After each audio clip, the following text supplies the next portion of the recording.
Chers amis, je viens de passer dans certains des ateliers qui ont été organisés pour cette 6e journée de l'innovation. Et c'est toujours le même plaisir. Et une fois de plus, je me suis dit que c'est amusant parce que quand on est élève, on a une vision de l'enseignant qui, en fait, ne correspond pas vraiment à la réalité. Parce qu'on s'imagine que l'enseignant, il n'a plus rien à apprendre puisqu'il connaît déjà tout.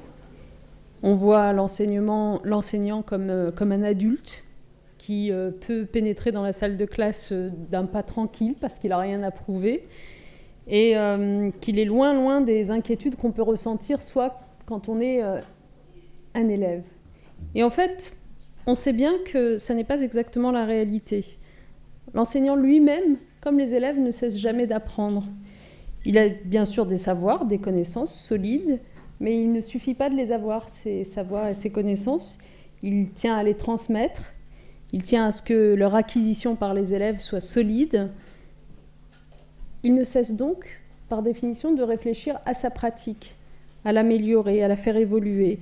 Et je crois vraiment que chaque rencontre avec un élève, chaque échange aussi avec d'autres enseignants, est pour cet enseignant une occasion de progresser pour soi-même et pour la réussite de ses élèves. Et c'est pour ça que l'innovation, pour en venir à elle, constitue à mes yeux un enjeu absolument central. Je suis convaincue que c'est en partant du terrain, de la communauté éducative, qu'on agira efficacement en matière d'innovation, parce que, par définition, elle ne se décrète pas, elle ne s'impose pas, elle se discute, elle se diffuse, et je crois que vous en êtes la meilleure preuve aujourd'hui. La preuve de cette capacité de l'innovation à se bâtir jour après jour au cœur des écoles, des établissements, des classes. La preuve aussi de la capacité de notre système, et je voudrais saluer le rôle des recteurs, des inspecteurs, des cardis, des directeurs d'école, des chefs d'établissement, à jouer aussi un rôle dans l'accompagnement et dans la valorisation des enseignants innovants et dans la diffusion aussi de ces innovations. Parce que si on veut qu'elles puissent être en permanence nourries, enrichies, confrontées à la réalité et aux besoins de tous les élèves, cette innovation, bien sûr, a vocation à se diffuser. Les besoins des élèves, justement, voilà le grand défi que l'école se doit de relever chaque jour. Chaque enseignant en fait l'expérience, il n'y a pas de recette miracle qu'il suffirait d'appliquer jour après jour ou année après année. Et s'il n'y a pas de recette miracle, c'est pour une raison précise, c'est que l'humain est au cœur de l'école. Or, l'humain, ça n'obéit pas à des règles intangibles qui seraient les mêmes pour tous. Chaque élève est une personne avec ses particularités, avec ses singularités, ses forces et ses faiblesses. Et donc, innover, c'est mettre la nouveauté au service de ce qui constitue la mission de l'école depuis sa création, c'est-à-dire former pour chacun de ces êtres humains des citoyens émancipés, instruits, autonomes, cultivés. Les missions donc sont les mêmes depuis, j'ai envie de dire, la nuit des temps, mais en même temps, on voit bien que les façons de faire, elles évoluent. Et face à des élèves en difficulté, la démarche innovante consiste souvent à se repositionner en tant qu'enseignant, à changer de regard, à travailler en équipe pour mieux cerner les besoins de l'élève et mieux comprendre ce que lui comprend. Tenir compte de ces évolutions et de ces changements, c'est aussi le sens des écoles supérieures du professorat et de l'éducation que nous avons voulu mettre en place. Et je me réjouis vraiment qu'aujourd'hui, cette journée de l'innovation enseignante se tienne dans une SP. Merci à elle de nous accueillir. C'était très important que ces SP, dans leur structure même, en s'adossant à des lieux de recherche que sont les universités, à des lieux de formation bien sûr, que ces SP viennent nous rappeler combien enseigner est un métier qui s'apprend, mais que c'est aussi une pratique professionnelle qui s'inscrit dans l'actualité de la recherche et des innovations.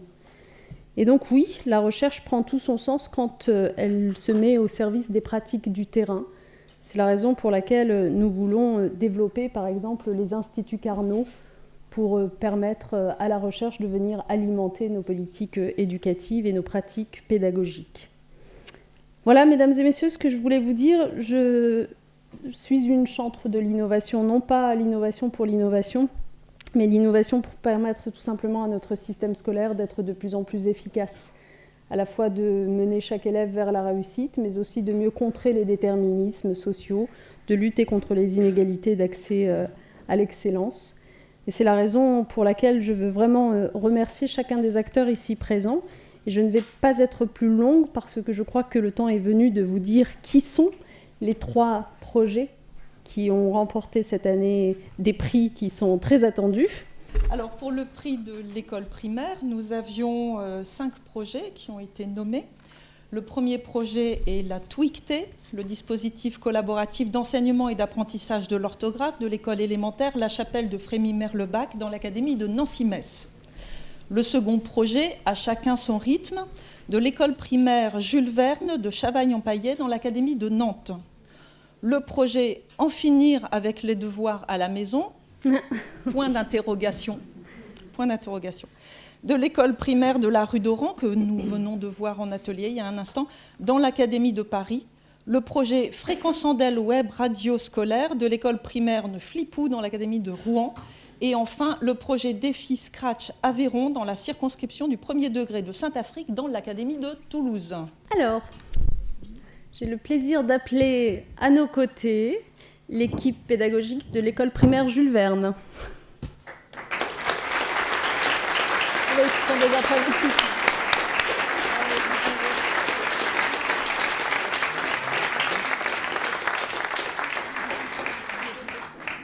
Je suis l'inspecteur qui porte, mais voilà, c'est elles qui ont tout le mérite. Bravo.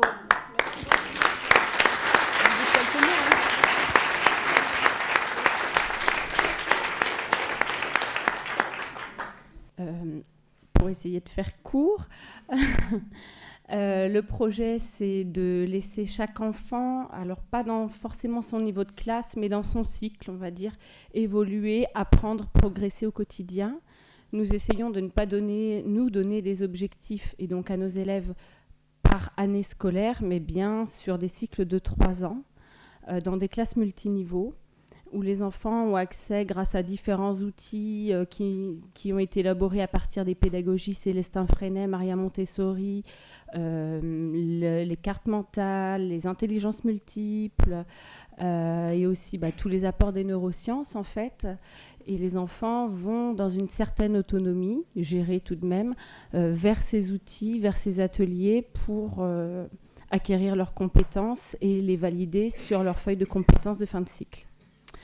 Et nous avons aussi à cœur d'accueillir les enfants avec leurs parents le matin sur un temps échelonné.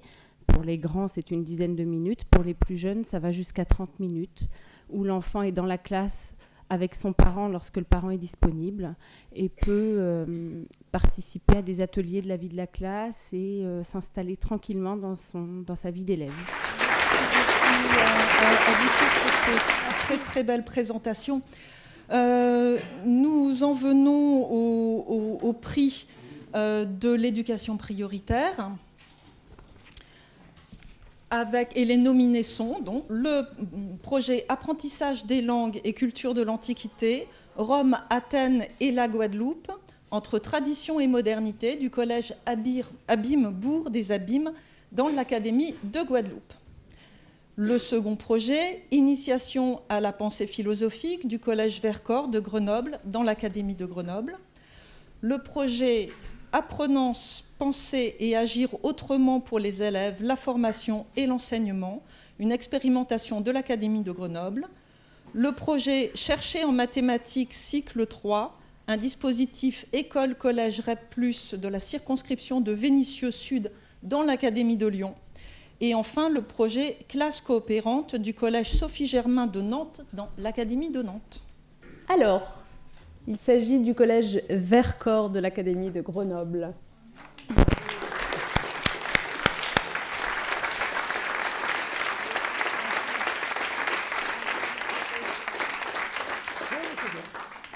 Alors voilà. Christelle. Bravo. Merci. Pourquoi Christelle alors ? Pourquoi Christelle ? Parce que si les enseignants n'étaient pas là, le projet n'existerait pas. Donc je crois que toute bonne volonté, même d'un chef d'établissement, n'est pas suffisante à mettre en place un certain nombre de choses dans nos établissements. Et qu'il faut arriver à mettre en symbiose et en synergie toutes les énergies positives, et en particulier dans un établissement comme le nôtre, pour faire en sorte que nos élèves s'y sentent bien et qu'on puisse essayer de les faire progresser dans de bonnes conditions. Donc moi je ne suis qu'un un chef d'orchestre un peu là-dedans, et je pense que c'est important que ce soit d'abord les enseignants qui soient mis en valeur avant moi. Voilà. On a le sens de l'image aujourd'hui, entre la maille qui est posée, il reste plus qu'à tisser, le chef d'orchestre. Alors Christelle, donc, vous voulez nous dire quelques mots du projet? L'idée, c'était de donner sens aux apprentissages de vos collégiens. Oui, c'est les amener à se questionner, à questionner leurs opinions pour les dépasser, pour les confronter à celles des autres, et puis les amener à discuter entre eux de celles-ci. De s'émanciper, de s'élever et de questionner eux-mêmes ce qui les entoure, le monde qui les entoure. Eh bien bravo, merci beaucoup. Merci.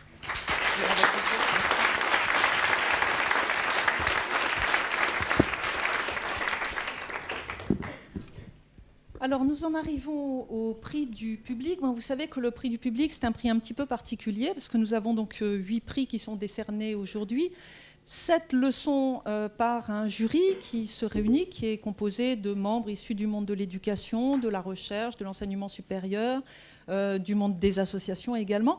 Mais le prix du public, lui, est accordé au suffrage. Donc les invités, les participants que vous êtes, sont invités à s'exprimer par le biais de notre site ministériel, éducation.gouv, et puis ils votent pour tel ou tel projet. Et 3 projets qui vraiment ont séduit le public, donc qui se tenaient de très très près, ce qui explique qu'il n'y ait pas de nominés. Donc là, je ne vais pas faire de liste, mais en revanche, il y a bien un vainqueur. Qui est donc l'équipe du lycée professionnel Île-de-Flandre d'Armentières, dans l'académie de Lille.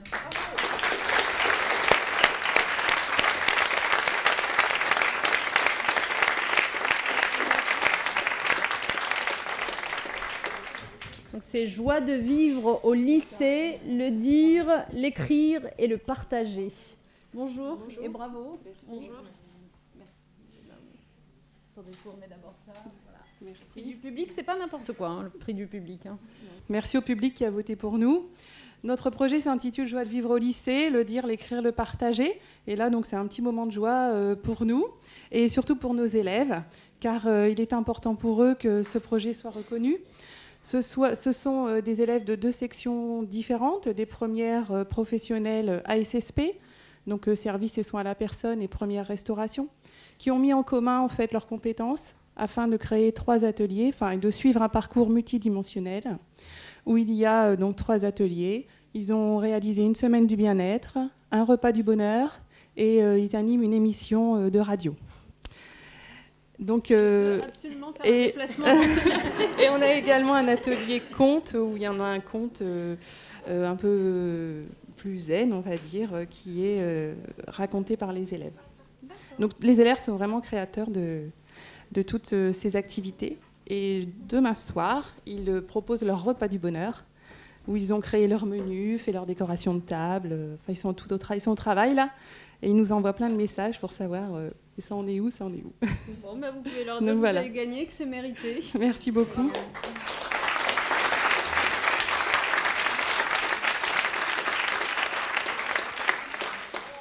Je voudrais mettre en avant l'implication des collègues, puisque c'est un projet qui a démarré tout doucement et puis qui a essaimé au sein de l'établissement.